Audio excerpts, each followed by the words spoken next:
So Max Holloway versus the Korean Zombie just took place in the main event of UFC Fight Night Singapore. Holloway versus the Korean Zombie. And what an end to the night it was, because there were a couple of other fights on the main card that weren't quite delivering. And then we got a massive fight in the main event. The Korean Zombie came to fight, but Max Holloway put him out cold in the third round. One of the most brutal finishes of Max Holloway's career.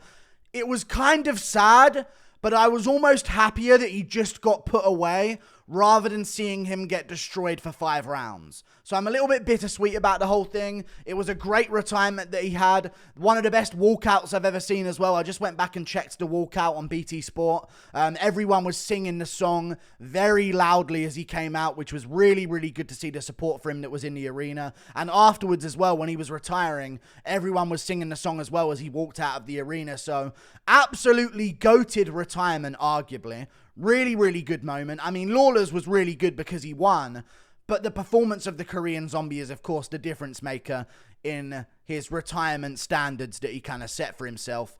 Max Holloway put him away badly in the third round, and the reason why he put him away badly was because he landed a really good shot and also hurt the Korean Zombie a few times before that in the fight.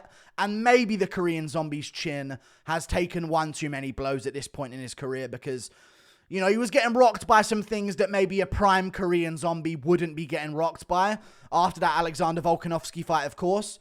But the reason why he got KO'd, he went for it in the third round. He went for it. He didn't sit back, coast. He was like, okay, Holloway's been chewing up my legs. He's been going to my body. I'm not going to beat this guy in championship rounds because it's Max Holloway, and arguably no one but Volk can stand with Holloway in those championship rounds. So he sort of said to himself, I've been hurt in the second, I've been hurt in the first, I'm going to go for it, all or nothing. And he started charging towards Holloway with his hands out by the sides, leaving himself open to try and trade in the pocket with Holloway. And Holloway turned over a nasty right hook right on the face of the Korean Zombie, put him down badly, and it was a really bad KO loss for the Korean Zombie. I don't need to see Holloway versus any other featherweight strikers anymore, man. He's going to do that to Giga Chikadze. He's going to do that to all of these top featherweights. Maybe not flatline KO them, but he's just going to outstrike them. He looked good, but let's talk about some things that the Korean Zombie did well. In round 1, he was tagging Max Holloway, and if he didn't get wobbled in that one moment, you can give that round to him. You know what I'm saying? It was a very, very, very minor moment where he got wobbled a little bit in the first round after getting hit with a massive shot. But outside of that, he looked like he stunned Holloway with a shot. He might have shocked him with a shot in the first round as well. I don't think he wobbled Holloway in round 1, but he landed some good shots. And Holloway was like, oh God, I'm in a fight right now, and I've been tagged a few times by this guy. And the Korean Zombie was landing some decent shots on Holloway. But Holloway's chin is unfair. It's just an unfair chin. It really is. Like, anyone else who's getting stung with some of the shots that Zombie was hitting him with is going to show some level of reaction. But no, Holloway just takes them and then gives them back harder and flatlines the Korean Zombie. Now, in round 1, Holloway rocked the Korean Zombie, as I just mentioned, and Zombie went a little bit wobbly, and I went crazy, like, please, no. I said, oh, no, like that, and everyone in my chat who wasn't watching thought I just said that Korean Zombie had got a finish, or Holloway had got a finish, because he wobbled him so badly, and I was like, please. I don't mind not seeing a 5-round destruction from Holloway, but don't let this be a round 1 finish from Max Holloway and just absolutely embarrass the Korean Zombie. But Holloway stayed composed. The Korean Zombie recomposed himself, stayed in the fight, landed some good shots as it went on. But the problem was for Zombie, Holloway was mixing it up to the legs, to the body, and that was the big problem. He was chopping at the leg of the Korean Zombie. Zombie had like an ankle wrap on one foot and a knee wrap on that foot as well. So maybe he had some injuries coming into the fight. He wasn't doing much kicks whatsoever. And that's where Holloway was beating him with those kicks to the body and with those kicks to the legs as well. And in round 2, it's almost all over again. You know what I mean? I was worried for a second in round 2 that it was going to be like, oh God, it's going to be all over again. He's got him down. I think Holloway actually tried to spare Zombie. I'm not even joking. I think he did in round 2. He rocked him really badly. dropped him badly as well by landing a punch right behind the Korean Zombie's ear. Zombie goes down, flops over on the floor, rolling about all over the place. Like, I'm going to make an example of it here. It was like Jordan Wright versus Bruno Silva. That's a perfect example of how he went down. Went down, started flopping over himself a little bit, and Holloway went and sort of separated and put his hands up like, I've just put him out cold. He's rolling around all over the place.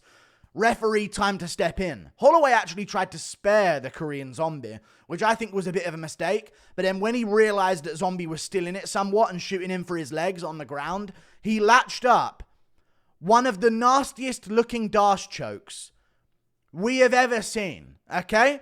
Really nasty dash choke. Latched it up, had it locked in, had his hands connected, was squeezing hard. Korean Zombie was at an awkward angle in it as well. You could see on his face he was panicking a little bit. But somehow, some way, through pure savagery and chaddiness, the Korean Zombie makes it out.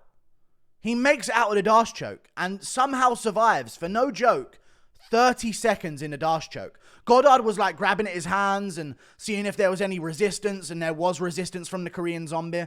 I don't know how he survived that choke, and it just goes to show, do not tap to chokes in MMA if you really want to win. Like, there are certain chokes that you should, maybe, because you might not have a chance to tap, and you're in an awkward position. Maybe your hands are caught up and the referee's not going to see the tap and you've got to give some kind of sign. But chokes are like, he gritted out a nasty dash choke from Holloway. And Holloway's got a hell of a squeeze on him, man. He's got some guillotines before in his career. He's a nasty fighter, Holloway, and he's got a nice squeeze on some of those guillotines that he goes for. And somehow Korean Zombie survived it, got back up, and started going tit for tat with Holloway in round 2. And I'm like, oh my God, he's back in the fight. This is crazy. But as it went on, you were like, oh God, but he's getting stung. Holloway starts getting momentum again towards the end of round 2. Starts stinging TKZ with Volkanovsky combos, which is what I want to talk about here as well. Both of them were using Volkanovsky techniques on each other. Korean Zombie was doing the whole dip down, step through with his other leg, and then throw off that aside that he stepped through with. So he'd like stand there, dip down, step through with his left leg, and then throw the left hook, and he caught Holloway moving backwards a few times. And Holloway was doing the Volkanovsky technique of a 1-2-1 and ending with his jab on the lead hand with like a power jab. And he was catching the Korean Zombie with that. So it's cool to see them both obviously look at their last fights that they had. And the Korean Zombie, of course, Holloway fought Arnold Allen in the meantime, but they both definitely watched their Volkanovsky fights against each other and took some stuff from what Volkanovsky did good against each of them. And they were implementing some Volkanovsky techniques on each other that were successful. So Volk's not just beating these guys and schooling them. He's actually schooling them. He's teaching them lessons here. And they're picking up on techniques. Round 3, again, Korean Zombie basically said, I'm not going to win this if it goes any longer. My body's getting beaten up. My eye is swelling shut. His eye was swollen shut on the right side. His legs are getting chewed up as well at times. He's getting stung. He's been rocked. He's been dropped already. He's been in a choke. And he was just like, I'm going to give myself a chance to win. Swang forward like a madman. And because of that, got slept out cold pretty badly. Really sad to see. But of course, the crowd made it what it was. Shame on you, Brazil. I think this every time I see a crowd moment like this. Like when Lawler retired as well. Shame on you, Brazil. This is what Glover should have had. This is what Glover should have had. That really annoys me thinking back at that as well. Now I remember it. Glover retired to an empty stadium. Want to know why? They left 3 rounds into his fight with Jamal Hill because they thought he was going to lose. They just left him in the ring, in the octagon. Walked out of the arena and he retired in front of an empty crowd. He should have retired to a crowd going, Glover, Glover, and cheering his name because he's a champion of Brazilian MMA. But instead, they ruined that for him. So it was good to see an actual crowd of decent human beings have a massive moment and put in their effort to make sure that the Korean Zombie has an amazing retirement for himself. Either way, I'm not worried about the Korean Zombie in retirement because if you look at his YouTube page, Go to the Korean Zombie's YouTube page. Type in the Korean Zombie on YouTube and filter it to channels. And you'll find the Korean Zombie's channel with 1 million subscribers on it. He gets so many views. He did his own version of Embedded in Korean. 491,000 views. The first episode got 807,000 views. His show on YouTube, episode 6 of his show, Zombie, The Fight, episode 6, 1 million views. Zombie, The Fight, episode 5, 1.1 million views. 600K, 1 million, 1.5 million, 1.6, 2.1, 1.7. All of those millions I just read you are within the last month. He's going to be set for life. So that's good to hear, because sometimes you worry about these guys retiring and think, how are they going to make money? Are they going to be set for life? Have they made enough money in the UFC? Have they been smart with their money? But the Korean Zombie's set for life, and he's going to be fine.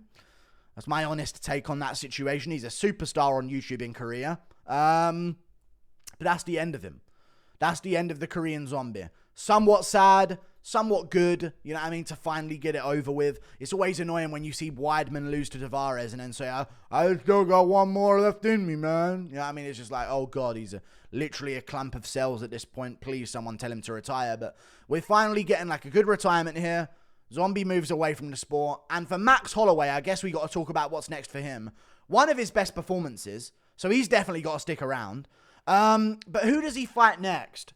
Giga Chikadze fought on the same card.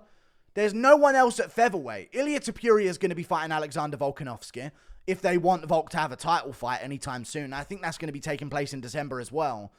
For Holloway,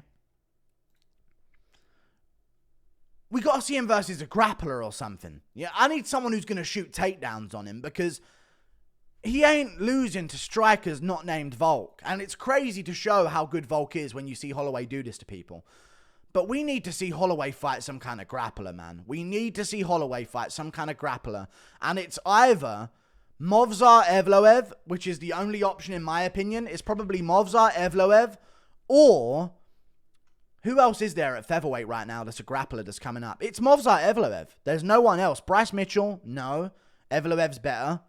Maybe they match up Evloev-Mitchell in like October or something and have the winner fight Max Holloway, so there's a bit more hype behind it. Who knows?